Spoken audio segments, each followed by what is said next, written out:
रस्त्यासाठी विद्यार्थी ग्रामस्थांचे पंचायत समितीवर उपोषण। येवला तालुक्यातील कुसूर गाव ते म्हसोबावाडी वस्ती शाळा येथील सार्वजनिक रस्ता क्रमांक 219 या रस्त्यावरील अतिक्रमण काढून रस्ता खुला करून द्यावा या मागणीसाठी गावातील ग्रामस्थ विद्यार्थ्यांसमवेत येवला पंचायत समिती कार्यालयाबाहेर उपोषणाला बसले आहेत। रस्ता खराब असल्याने अक्षरशः शालेय विद्यार्थ्यांना ये-जा करण्यासाठी पावसाळ्यात मोठी कसरत करावी लागत असल्याने त्वरित रस्ता खुला करावा अशी मागणी यावेळी करण्यात आली आहे। माझं नाव सोमिकास गांगुडे। आम्ही कुसूर गावचे आहे। आम्हाला शाळा जायला रस्ता नाही आहे। आम्हाला शाळा यायला चिखलातून यावं लागतं। पावसाळ्यात आम्हाला रस्ता नाही आहे। त्याच्यासाठी आम्ही इथे उपोषणाला बसलो आहे।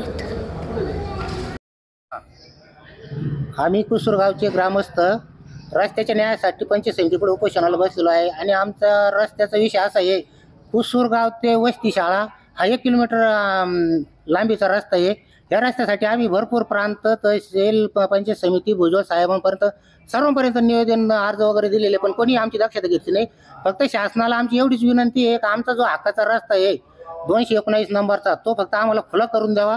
ही फक्त शासनाला आमची आता विनंती। याच्यापेक्षा आम्ही काय मागू शकतो शासनाकडे?